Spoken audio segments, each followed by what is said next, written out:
Nagsimula ang pelikula sa isang maliit na bayan na tinatawag na Rose Creek na kinokontrol ng isang gold mining businessman na nagngangalang Joe Baxter. Tinatangkang kontrolin ni Joe ang Rose Creek dahil may masaganang minahan ng ginto ang bayan. Bukod sa panunuhol kay Sheriff Harp, madalas ding kumilos ng marahas si Joe at ang kanyang mga tauhan upang mabuhay sa hirap ang mga residente. Ang mga residente na hindi na matiis ang pagdurusa ay nagtipon sa isang simbahan upang pag-usapan ang mga solusyon sa kanilang kasalukuyang problema. Habang nangyayari ito, si Emma at ang kanyang asawa na si Matthew ay bumoto para sa opsyon na panatilihin ang lupang meron sila sa Rose Creek at nilinaw na hindi nila ibebenta ang lupa kay Joe. Ngunit hindi nagtagal, biglang dumating si Joe sa simbahan kasama ang kanyang mga armadong tauhan at sinabi sa lahat ng mga residente na balak niyang bilhin ang lahat ng lupa sa Rose Creek sa halagang $20. Pinilit niya ang mga residente na ibenta ang kanilang lupa sa kanya kahit na ang presyo nito ay sobrang layo sa standard. Ipinaalam ni Joe na meron silang 2 linggo upang lisanin ang bayan at kung nasa Rose Creek pa rin sila sa loob ng 2 linggo, hindi siya magdadalawang isip na patayin ang mga kababaihan at mga bata upang pilitin silang umalis sa bayan. Nang marinig ito, nagalit ang mga residente at tinuligsa ang kasamaan ni Joe. Dahil ayaw niyang tanggapin ang pang-iinsulto ng mga residente, sinunog ni Joe ang simbahan at pinatay ang ilang residente para takutin ang iba, kabilang dito si Matthew. Makalipas ang ilang araw, isang sikat na US Marshal na nagngangalang Sam ay dumating sa bayan ng Brownsdale, ang pinakamalapit sa bayan ng Rose Creek. Si Sam ay nasa isang misyon na hulihin ang isang kriminal na nagngangalang Powder Dan na nakagawa ng iba't ibang mabibigat na krimen. Pumasok si Sam sa isang bar at tinanong ang bartender tungkol sa kriminal na hinahanap niya. Ngunit dito nabunyag na ang bartender ay si Powder Dan na sadyang nagbalat kayo para itago ang kanyang pagkakakilanlan. Gayunpaman, hindi niya kayang lokohin si Sam na nakilala siya sa kabila ng pagpalit niya ng kanyang itsura. Hindi maiiwasan ang isang shootout sa pagitan ni Sam at Powder Dan hanggang sa napatay siya ni Sam. Nang piliin ng halos lahat ng mga parokyano na lumabas ng bar, isang lalaking nagngangalang Joshua Faraday ang nanatili sa kanyang upuan at pinanood ang pamamaril ng walang nararamdamang kahit na anong takot. Matapos patayin si Powder Dan, lumabas na si Sam sa bar. Ipinaliwanag niya ang insidente sa sheriff at ipinakilala ang kanyang sarili bilang isang US Marshal. Pagkatapos nito, sumakay si Sam sa kanyang kabayo at nagmamadali ng umalis sa bayan. Sa kabilang banda, si Emma ay nasa lungsod din ng Brownsdale kasama ang kanyang matalik na kaibigan na si Teddy at naghahanap sila ng mga taong pwedeng makatulong sa kanila sa pagpapatalsik kay Joe at sa kanyang mga tauhan mula sa Rose Creek. Nang malaman nilang magaling sa pakikipaglaban si Sam, ipinaliwanag ni Emma at Teddy ang pang-aabusong ginagawa ni Joe at humingi ng tulong sa kanya. Iniabot ni Emma kay Sam ang ilang perang nakuha niya mula sa mga residente, umaasang tutulungan niya silang makakuha ng hustisya at magkaroon ng kalayaang manirahan ng maayos sa Rose Creek. Samantala, si Faraday, napapalabas na sana ng bar matapos kolektahin ang perang napanalunan niya sa sugal, ay hinarang ng 2 lalaki na balak siyang patayin matapos silang matalo sa pustahan dahil sa kanya.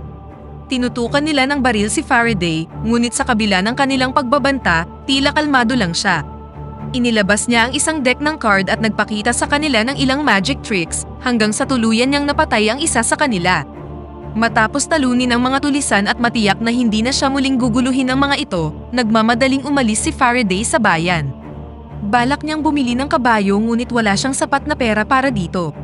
Sa sandaling yon, nagpakita si Sam kasama sina Emma at Teddy. Binili niya ang kabayo at sinabing ibibigay niya ito ng libre kung handa si Faraday na tulungan siyang maisagawa ang isang misyon sa Rose Creek. Agad namang pumayag si Faraday sa kahilingan ni Sam, lalo na nang binigyan siya ni Emma ng mga gintong barya. Habang nasa daan, inutos ni Sam kina Faraday at Teddy na pumunta sa isang maliit na nayon at makipagkita sa isang lalaking nagngangalang Ben Beckman, isang dating sundalo na may napakahusay na shooting skills. Samantala, nagtungo sina Sam at Emma sa kagubatan upang pasalihin ang isa pang kakilala ni Sam na may mahusay na kasanayan sa pakikipaglaban. Gayunpaman, nagulat si Sam nang malaman niyang patay na ang kanyang kakilala dahil pinatay siya ng isang kriminal na nagngangalang Vasquez. Dahil walang problema si Sam kay Vasquez, kahit na pinatay niya ang kanyang kakilala, inalok ni Sam na sumali si Vasquez sa kanilang team upang patalsikin si Joe mula sa Rose Creek. Dahil alam niyang gagantimpalaan siya ng mga gintong barya kapag matagumpay niyang natapos ang misyon, agad na tinanggap ni Vasquez ang alok ni Sam. Sa ibang lugar, sa wakas ay nakarating na sina Faraday at Teddy sa sinasabing nayon.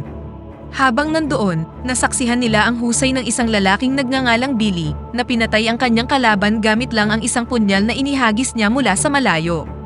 Nang marinig ang pangalan ni Sam, sinabi ni Ben na handa siyang tulungan silang maisakatuparan ang kanilang misyon. Inimbitahan din ni Ben si Billy na nagkataong malaki ang atraso sa kanya. Pagkaalis ng nayon, nagpatuloy na sila sa kanilang paglalakbay hanggang sa muli nilang nakasama si Sam. Kinailangan nilang maglakbay ng hindi bababa sa 4 na araw sakay ng kabayo para lang marating ang bayan ng Rose Creek. Habang nagpapahinga sa isang abandonadong cabin, nilapitan sina Sam ng 2 lalaki na nag-alok sa kanila ng ilang rifle. Ipinaalam ng 2 lalaki na ang rifle ay ang armas na ginamit ni Jack Horn, ang legendary assassin. Ngunit pagkatapos, ang isa sa mga lalaki ay biglang pinatay ng kung sino.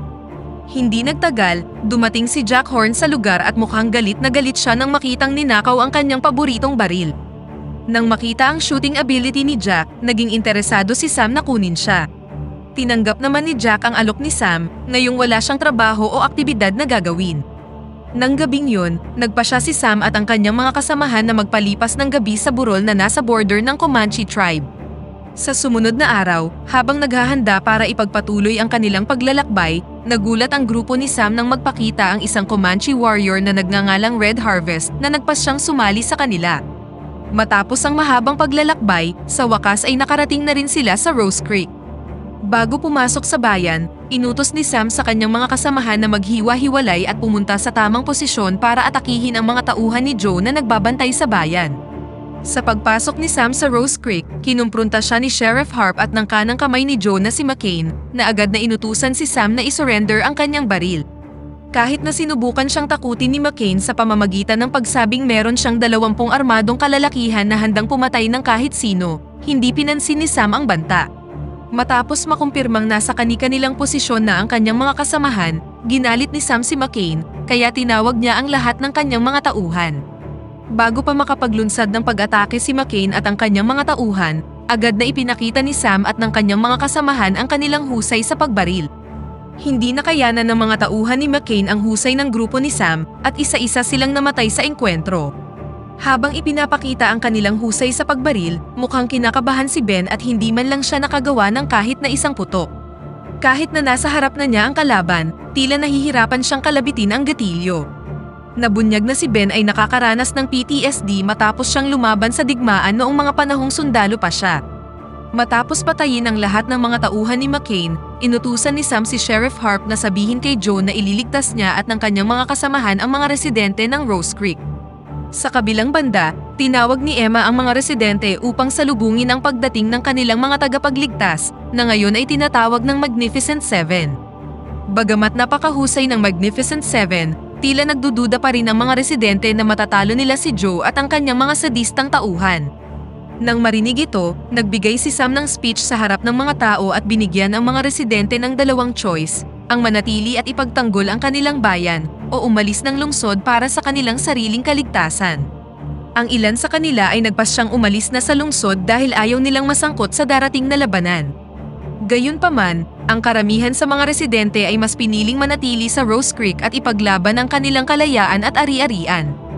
Dahil meron na lang silang 7 araw bago dumating si Joe sa bayan, gumawa si Sam at ang kanyang mga kasamahan ng isang plano, at kabilang dito ang pagsasanay sa mga residente kung paano gumamit ng armas. Habang tinuturuan ni Billy ang mga netizen na lumaban gamit ang kutsilyo, sinanay ni Faraday at Sam ang mga residente kung paano gumamit ng baril. Pagkatapos nito, naglunsad ang Magnificent Seven ng pag-atake sa gold mine ni Joe, kung saan pinatay nila ang lahat ng kanyang mga tauhan na nagbabantay sa lugar at pinalaya ang mga alipin. Sa loob ng minahan, nakakita sila ng maraming bomba, at balak ni Sam na gamitin ang mga ito sa kanilang misyon para talunin si Joe at ang kanyang mga tauhan. Sa sumunod na araw, inatasan ni Sam si Billy na magbantay sa tuktok ng simbahan upang i-monitor ang pagdating ni Joe, habang ang iba naman ay inutusan niyang tulungan ang mga residente sa paglalagay ng mga bitag sa paligid ng bayan bilang kanilang unang linya ng depensa. Isang gabi bago dumating ang army ni Joe, si Ben, na dinadalaw ng kanyang mapapait na karanasan sa Civil War, ay nagpa siyang umatras at umalis sa bayan. Sa kabutihang palad, nagboluntaryo si Emma na pumalit sa kanyang pwesto. Tinanong ni Sam si Faraday at ang iba kung gusto pa nilang ipagpatuloy ang misyon o sumunod sa mga yapak ni Ben. Sa panahong yun, nagpasya si Faraday at ang iba pa na ipagpatuloy ang misyon sa pagligtas ng mga residente ng Rose Creek. Kinaumagahan, ang Magnificent Seven at ang mga residente ay naghanda ng harapin si Joe at ang kanyang mga tauhan na binubuo ng halos mahigit 200 katao. Inatake ng hukbo ni Joe ang Rose Creek kung saan ang karamihan sa kanila ay mabilis na napatay ng iba't ibang mga bitag, mga bomba, at mga pang-aambush ni Sam at ng kanyang mga kasamahan.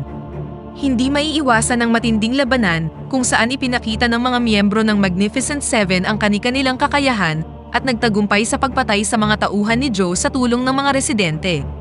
Habang nagaganap ang mahigpit na laban, si Faraday, na papunta na sana sa ibang lokasyon para isagawa ang sunod niyang plano, ay biglang inatake ng mga tauhan ni Joe at nabaril siya sa tiyan. Bago pa nila mapatay si Faraday, agad na nagpaputok si Vasquez sa mga kalaban at napatay sila. Kasabay nito, nagpakita rin si Ben at tinulungan ang Magnificent Seven na talunin ang natitirang mga kalaban. Sinabi niya kay Sam at sa iba pa na meron pa ring sapat na mga mersenaryo si Joe at isang Gatling gun para patayin silang lahat. Hindi nagtagal, sinimulan na ni Joe ang paggamit ng Gatling gun na ikinamatay ng maraming residente at maging ng sarili niyang mga tauhan. Nang ma-realize na wala silang laban sa napakalakas na armas, inilikas ng Magnificent Seven ang mga survivors sa nasunog na simbahan. Sa panahong yun, sinubukan ni Jack na protektahan si Teddy na tinamaan ng Gatling gun. Matapos tiyaking nasa isang ligtas na lugar na si Teddy, inatake si Jack ni Denali at kalaunan ay napatay siya.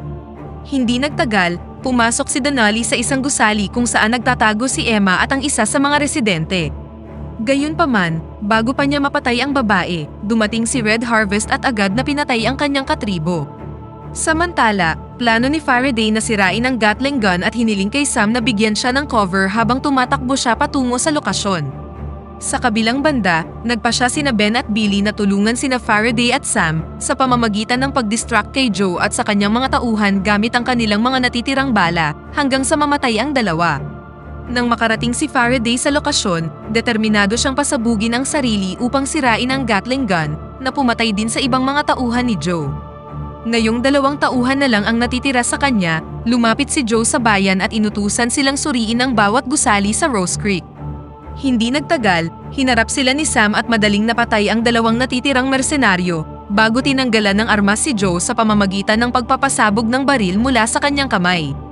Ang sugatang si Joe ay gumapang patungo sa simbahan kung saan ibinunyag ni Sam na pinatay ang kanyang pamilya noong 1867 ng ilang mga sundalo na inupahan ni Joe upang palayasin ang mga homeowners sa Kansas. Matapos pagsisihin si Joe sa kanyang mga kasalanan, sinimulan siyang pahirapan ni Sam. Sinubukang hilahin ni Joe ang isang nakatagong top-break revolver, ngunit pinatay siya ni Emma. Sa huli, bumalik ang mga taong bayan sa Rose Creek at pinasalamatan sina Sam, Vasquez, at Red Harvest para sa kanilang sakripisyo.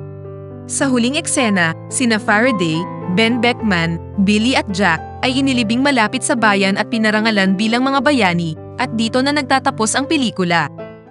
Pakipindot naman ang like button kung nagustuhan mo ang pelikula at kung hindi naman, pindutin mo ng 2 beses ang dislike button para lang makasiguro.